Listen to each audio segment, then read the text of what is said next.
Irong Gibagbagan sa Silingan. Napasagdan ang iro sa among silingan tungod sa pandemik nga atong haguman.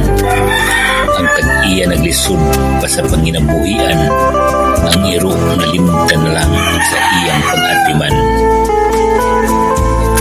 Dihang ang iro napabayaan ang matutnan, igawas nangita makaon sa ilang silingan. Naon sa ba ang ibagbagan man, kung puspusan usak katiil na balik, ug impang na ang nilakuan. Nagdahom ang iro nga unta ilang pagkanon kay gutom na gyud siya bisan ang saon. Ingana gayon ang ubang silingang adunahan, wa magtan-aw sa kanto sa atong katawhan.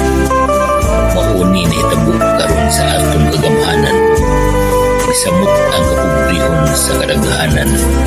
Kaya unta ang mga adunahan, ang gobyerno ilang tabangan, mauna man hinuon ang ilang ipangkurakutan.